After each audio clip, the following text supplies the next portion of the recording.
Good morning 11th class. Subject maths में आज आपका है अनुक्रम तथा श्रेणी चैप्टर की प्रश्नावली 9.2 का थर्ड क्वेश्चन, जिसमें आपसे कहा गया है कि इसी समांतर श्रेणी में प्रथम पद 2 है, यानी हमें प्रथम पद आपको दिया हुआ है तथा प्रथम 5 पदों का योगफल अगले 5 पदों के योगफल का 1/4 है। दर्शाइए कि 20वां पद -112 है। तो इसके लिए देखिए, आपको पता है कि 10th क्लास में आपने समांतर श्रेणी पढ़ी थी, तो हम वहाँ पर अगर समांतर श्रेणी का प्रथम पद ए, सार्वअंतर डी है, तो हम समांतर श्रेणी को कैसे लिखते थे?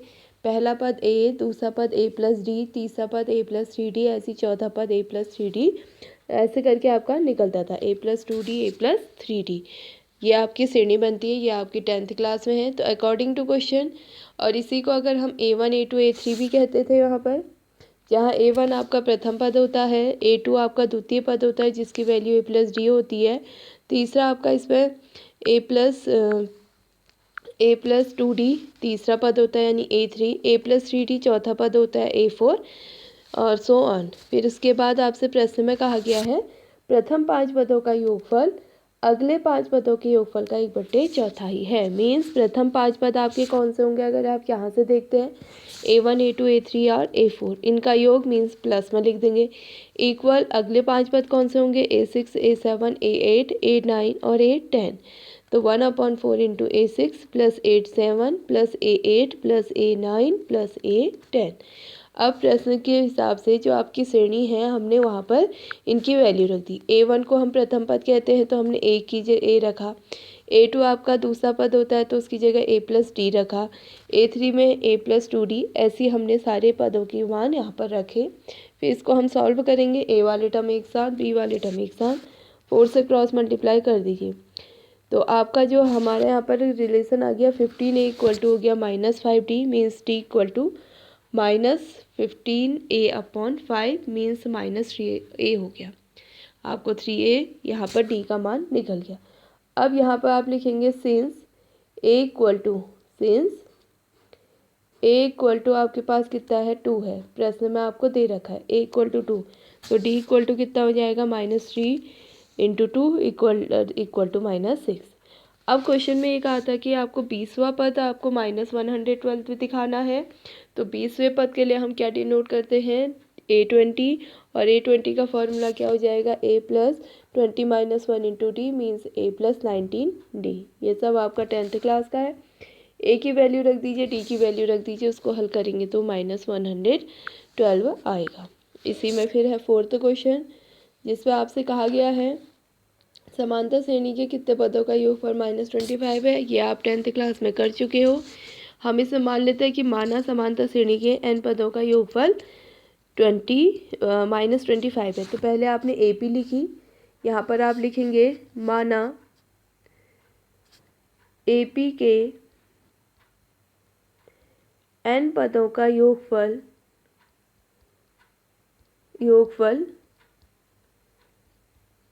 -25 है। तो उसके बाद आप लिखेंगे SN इक्वल टू -25। तो पहले आप क्या लिखेंगे? माना AP के, यहाँ पर जैसे आपने AP लिखी, उसके बाद आप लिखेंगे कि माना AP के n पदों का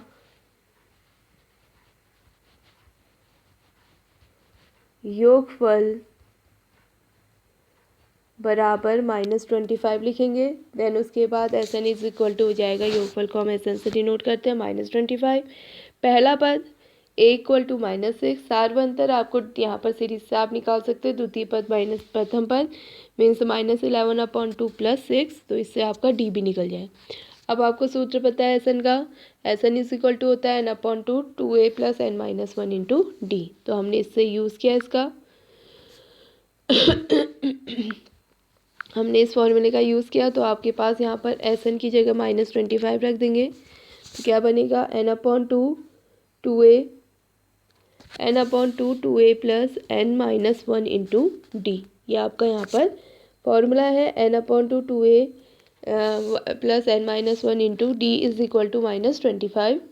हम A की वैल्यू रखेंगे, D की वैल्यू रखेंगे, उसके बाद n के लिए इस समीकरण को सॉल्व करेंगे। ठीक है, इसके आई को आप इसे सॉल्व करोगे। नेक्स्ट क्वेश्चन इसमें आपसे कहा गया है 5th में किसी समांतर श्रेणी का पीवा पद 1/q है। तो सबसे पहले समांतर श्रेणी का प्रथम पद ए मान लीजिए, सार्वंतर डी मान लीजिए और एनवा पद आपको an कह रखा है। अकॉर्डिंग टू क्वेश्चन, आपसे क्वेश्चन कहा गया है जो पीवा पद है जिसे हम AP से डिनोट करते हैं 1/q है। फॉर्मूला खोलिए a + p - 1 × d। ऐसी क्यूवा पद आपको 1/p दिया है, मीन्स AQ = 1/p। फॉर्मूला खोलेंगे तो a + q - 1 × d। उसके बाद आपसे कहा गया है कि सिद्ध कीजिए PQ पदों का योग, मीन्स हमने SPQ निकालना है। तो SPQ निकालने के लिए हमें इसका मतलब जो फॉर्मूला होता है SN = n/2 2a + n - 1 × d, उसमें SQ निकालना है, मीन्स n का मान आपका क्या है, PQ है। और यहाँ पर आपका n तो पता है, उसमें हमें a पता होना चाहिए और d पता होना चाहिए।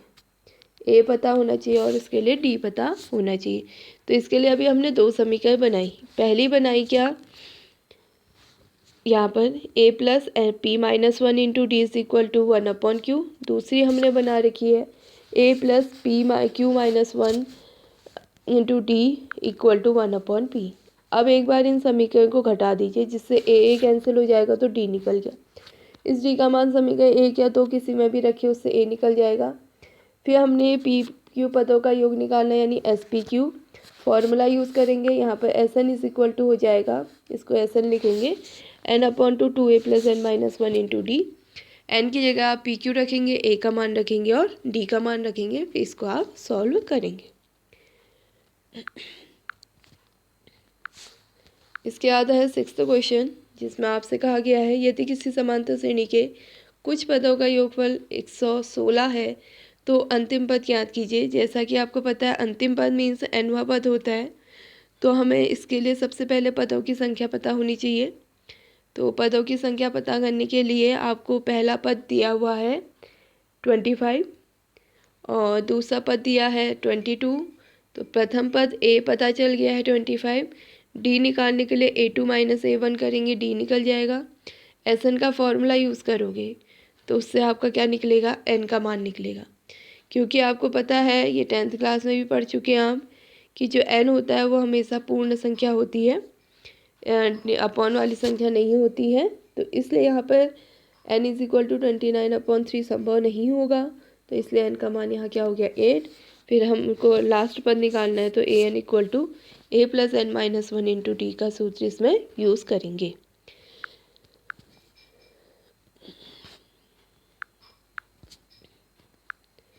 इसके बाद इसमें है आपका 7th क्वेश्चन, उस समांतर श्रेणी के n पदों का योगफल ज्ञात कीजिए जिसका kवां पद। ये सब आपके 10th क्लास पर क्वेश्चंस जो हो चुके हैं वही है, इजी है, इसलिए इनको आप आसानी से कर सकते हैं। इसमें आपसे कहा गया है समांतर श्रेणी का kवां पद 5k + 1 है, यानी a के बराबर है 5k + 1। आपको इसमें निकालना है n पदों का योगफल, यानी SN।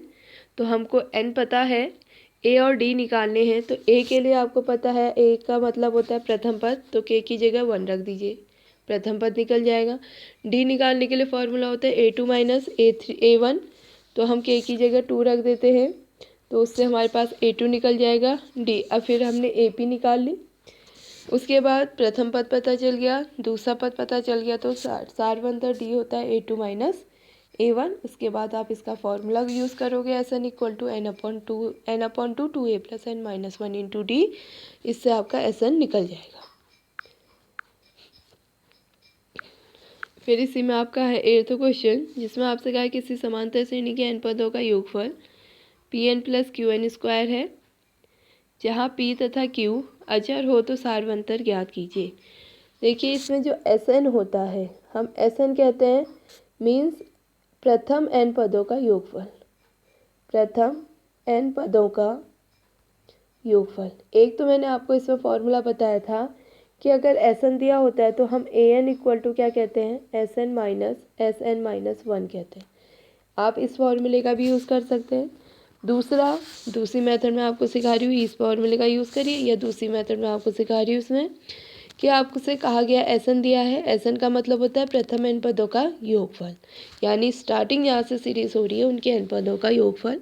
अगर हम n की वैल्यू 1 रख देते हैं तो प्रथम पद का योगफल, और प्रथम पद सिर्फ एक होगा, यानी वही प्रथम पद होगा, वही प्रथम पद का योगफल होगा।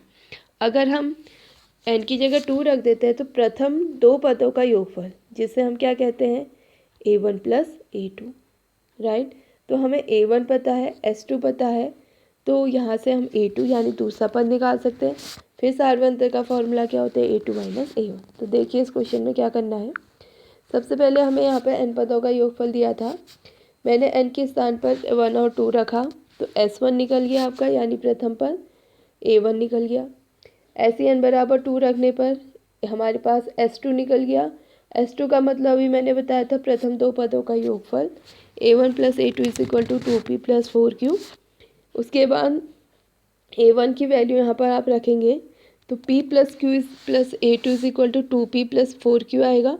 तो आप इसको सॉल्व करके LHS से RHS में ले जाएंगे, a2 निकल जाएगा। फिर सार्वंतर निकालना, तो सार्वंतर का फॉर्मूला होता है a2 माइनस a1।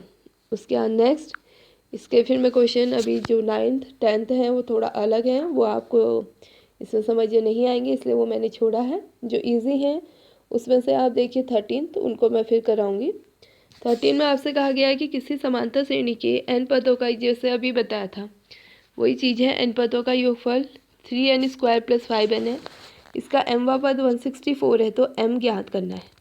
m ज्ञात करने के लिए हमें a और d पता होने चाहिए। तो फिर से एसएन आपको दिया है, n की जगह आप 1 रख दीजिए और 2 रख दीजिए, उससे आपका a1 और a2 ज्ञात हो जाएगा।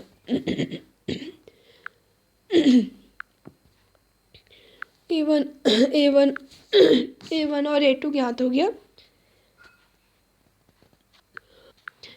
तो a1 और a2 ज्ञात होने के बाद हमसे कहा गया है क्वेश्चन में कि श्रेणी का जो mवां पद है वो 164 है। मीन्स am बराबर आपको 164 दिया हुआ है, तो हम am का फॉर्मूला खोलेंगे, a plus m minus 1 into D is equal to 164। a की वैल्यू रखेंगे, d की वैल्यू रख देंगे, तो इससे हमारा m का मान निकल जाएगा। फिर इसी में आपका 17 है, ये इजी क्वेश्चन है इसलिए मैं इनको करा दे रही हूँ, वाले जो थोड़ा टफ है उनको मैं बताऊँगी। 17 में आपसे कहा गया है, एक व्यक्ति ऋण का भुगतान 100 रुपये की प्रथम किस्त से शुरू करता है। यदि वह प्रत्येक किस्त में 5 रुपये प्रति माह बढ़ाता है तो तीसरी किस्त क्या होगी। तो आपका प्रथम पद क्या हो जाएगा यहाँ पर 100, फिर 5 रुपये और प्रति माह बढ़ा रहा है तो दूसरा पद क्या हो जाएगा 105, तीसरा पद फिर 5 और जोड़ देंगे 110। तो यहाँ पर आपकी एक सीरीज़ निकल गई। आपको तीसरी किस्त निकालनी है, मीन्स A30 निकालना है। A30 का फॉर्मूला होता है a प्लस 29 इंटू डी। ए और डी की वैल्यू रखेंगे तो उससे तीसरी किस्त निकल जाएगी। तो आज आप इन क्वेश्चंस को सॉल्व करेंगे, जहाँ पर नहीं आएगा समझ में, जो भी क्वेश्चन नहीं आते मुझसे पूछ लो।